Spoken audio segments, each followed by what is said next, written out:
ಜಿಲ್ಲಾ ಕನಕ ಸಮುದಾಯ ಭವನಕ್ಕೆ ಸರ್ಕಾರಕ್ಕೆ 2 ಕೋಟಿ ರೂಪಾಯಿ ಅನುದಾನ ಸಿಎಂ ಸಿದ್ದರಾಮಯ್ಯ ಘೋಷಣೆ ಮಾಡಿದ್ದಾರೆ.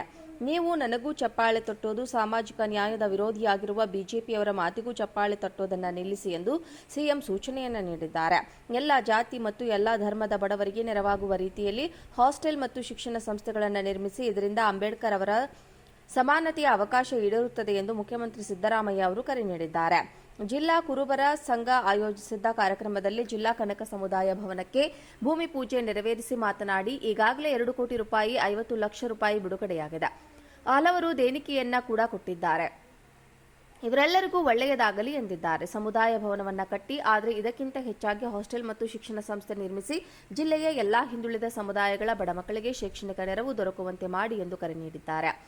ಚಾಮರಾಜನಗರ ಜಿಲ್ಲೆ ಅತ್ಯಂತ ಹಿಂದುಳಿದಿರುವ ಜಿಲ್ಲೆ. ಇಲ್ಲಿ ಶಿಕ್ಷಣ ಹೆಚ್ಚೆಚ್ಚು ಸಿಗಬೇಕಿದೆ. ಶಿಕ್ಷಣ ಕಲಿಯಬೇಕಿದ್ದರೆ ಹಾಸ್ಟೆಲ್ಗಳ ಅಗತ್ಯವೂ ಇದೆ. ನಮ್ಮ ಸರ್ಕಾರ ಎಲ್ಲಾ ಜಾತಿಯ ಬಡವರಿಗೂ ಅನುಕೂಲ ಆಗುವ ಯೋಜನೆಗಳನ್ನು ಜಾರಿಗೆ ತಂದಿದೆ. ಶಕ್ತಿ ಯೋಜನೆ ಸೇರಿ ನಮ್ಮ 5 ಗ್ಯಾರಂಟಿಗಳು ಎಲ್ಲಾ ಜಾತಿ, ಎಲ್ಲಾ ಧರ್ಮದ ಬಡ ಮಹಿಳೆಯರಿಗೂ ಅನುಕೂಲವಾಗುತ್ತದೆ. ಕೆಲಸಕ್ಕೂ ಹೋಗುವ ಬಡ ಮತ್ತು ಮಧ್ಯಮ ವರ್ಗದ ಹೆಣ್ಣು ಮಕ್ಕಳಿಗೆ ಇದರಿಂದ ಹೆಚ್ಚು ಸಮಾಧಾನವಾಗಲಿದೆ. ವಿದ್ಯಾರ್ಥಿನಿಯರಿಗೂ ಸಮಾಧಾನವಾಗಿದೆ. ಹೀಗೆ ಎಲ್ಲಾ ಜಾತಿಯ ಬಡವರು, ಮಧ್ಯಮ ವರ್ಗದವರಿಗೆ ನೆರವಾಗುವ ಕೆಲಸ ಮಾಡಿ ಎಂದು ಸಲಹೆ ನೀಡಿದ್ದಾರೆ. ಸಂವಿಧಾನ ಬಂದು 75 ವರ್ಷವಾದರೂ ಸಾಮಾಜಿಕ ನ್ಯಾಯ ಈಡೇರಿಲ್ಲ. ಅವಕಾಶ ವಂಚಿತ ಸಮುದಾಯಗಳ ಆರ್ಥಿಕ ಸಾಮಾಜಿಕ ಸ್ಥಿತಿಗತಿ ಅರಿಯಲು ಸಮೀಕ್ಷೆ ನಡೆಸಿದ್ದೇವೆ. 2015ರಲ್ಲಿ ನಡೆಸಿದ ಸಮೀಕ್ಷೆ ಬಳಿಕ ಬಂದ ಸಿಎಂಗಳು ಸ್ಪೀಕರ್ ಸೆಲ್ ಇಲ್ಲ. ನಾವು ಸ್ವೀಕರಿಸಿ ಕ್ಯಾಬಿನೆಟ್ ಮುಂದೆ ಇಟ್ಟಿದ್ದೀವಿ. ಇದು ಯಾರ ವಿರುದ್ಧವೂ ಇರುವ ಸಮೀಕ್ಷೆಯಲ್ಲ, ಎಲ್ಲ ಸ್ಥಿತಿಗತಿ ತಿಳಿಯುವ ಸಮೀಕ್ಷೆ ಮಾತ್ರ ಆಗಿದೆ ಎಂದಿದ್ದಾರೆ. ಬಿಜೆಪಿಯ ರಾಮ ಜೋಯಿಸ್ ಅವರು ಮೀಸಲಾತಿ ವಿರೋಧಿಸಿ ಕೋರ್ಟ್ಗೆ ಹೋಗಿದ್ರು.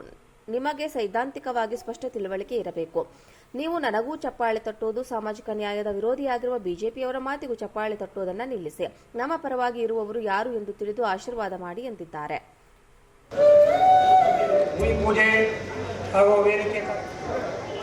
ಅಧ್ಯಕ್ಷರಾದಂತಹ ಸುಬ್ರಹ್ಮಣ್ಯ ಸಾಹೇಬರು ಆಗಮಿಸಿದ್ದಾರೆ. ಅವರಿಗೂ ಸಹ ನಾವು ನಮ್ಮ